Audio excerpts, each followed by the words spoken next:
Good morning dyan sa Pinas at good morning na rin dito sa akin. It's 12 o'clock midnight pero hindi pa ako nakatulog. Nagbabasa ako ng mga comments ninyo. Ang dami. Hindi ko sukat akalain na aabot yung comments ng 600 plus and running na aabot pa siguro yan na 1,000. Hindi ko na kayo ma-reply kaya hindi naman ako inaantok pa sa kakakape ko kanina. So ito gagawin ko ulit para sagot na lang sa lahat ba na ah, about kay Krishna. Natawa ako, nagpiesta tayo, kawawang bata. Anyways, si Krishna kasi, 'di ba sinabi ko sa inyo si Krishna Bisaya at si Krishna sanay ng hirap ng buhay. So sa atin kasing mga mahihirap, lalo na tayong mga Bisaya, alam mo yon yung hindi mo iisipin na maglambing-lambing ka pa diyan, kailangan mo talagang itaguyod yung araw-araw na pamumuhay ninyo dahil kailangan mo mairaos yung isang araw, di ba? Pero ngayon na nandiyan na siya kay PB, ang sitwasyon kasi na iba. Ang relasyon kasi nilang dalawa is malayo yung agwat ng edad. Si Krishna is 20 lang, 21. Tapos si Bibi is 42 ba yun siya? Sinabi niya 42 o 44. Ngayon, naalala ko tuloy. Kasi itong asawa ko at ako is 15 years ang agwat namin. So, hindi naman katulad kay Krishna at kay PB na 20 years. Pero, ganun pa man, malaki talagang bubunuin ni PB na pangunawa kay Krishna. Let's face it, pugong biyahero na nakipagrelasyon ka ng mas bata sa'yo kalahati ng edad mo, lawakan mo talaga yung pag-iisip mo dahil si Krishna, bata pa ang isip. Makita mo naman sa kanya eh.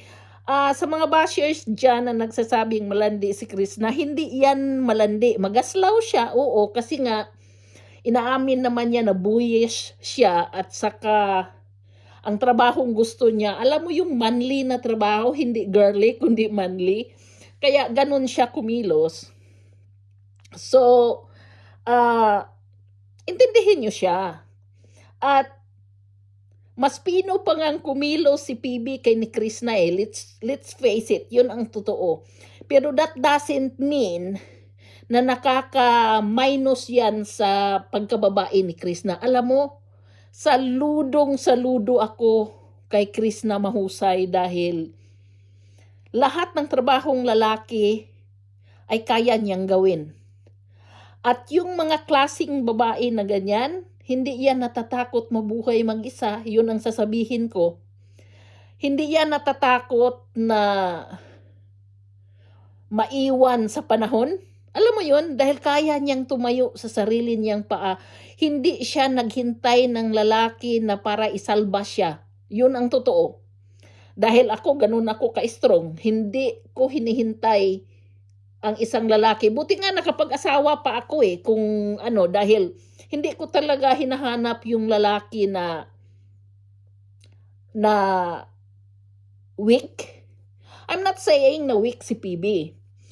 Except that masyadong pino si PB na si Krishna naman magaslaw. Pero ang diferensya kasi nila 20 years.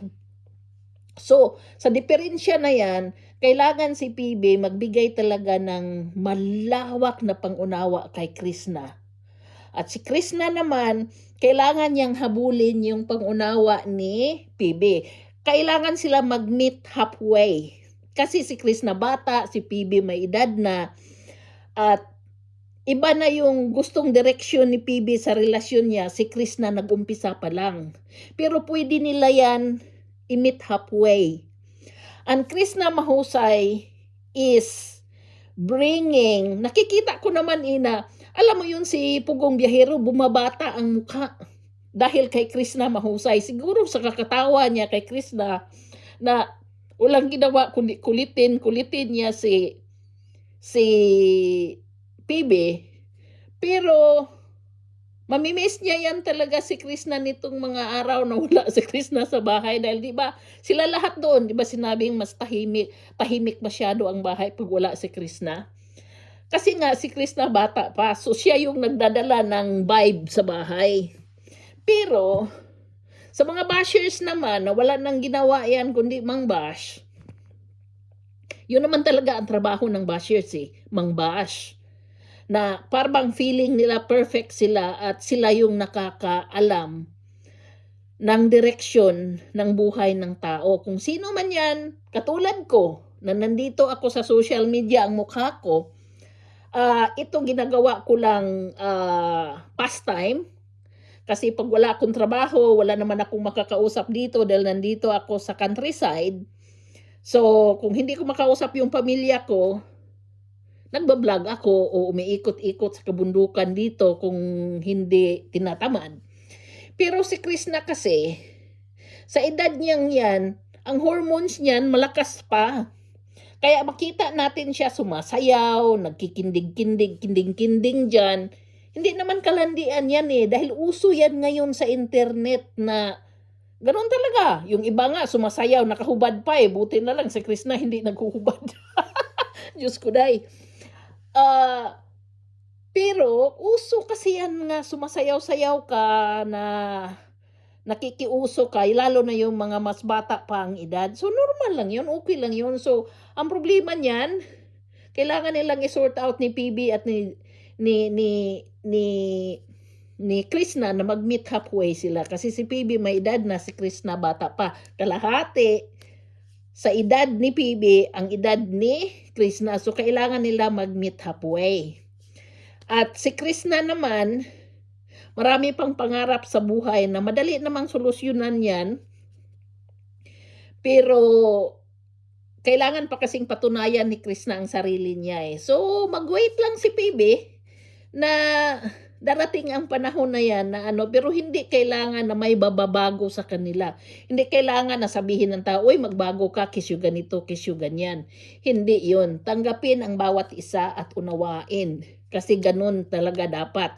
Kami ng asawa ko, talagang nung umpisa, talagang ang unawa ng asawa ko sa akin talagang sinagad-sagad ko na. Kasi para malaman ko din kung kaya ba niya akong dalhin, di ba? Ganun talaga, kasi mas bata ako Ganun din yan si Krishna, alam kong ganayan din yan. Kaya PB, habaan mo yung pasensya mo sa kanya talaga kasi mas bata si Krishna at maano pa, yung marami pa siyang dapat i-discover sa sarili niya.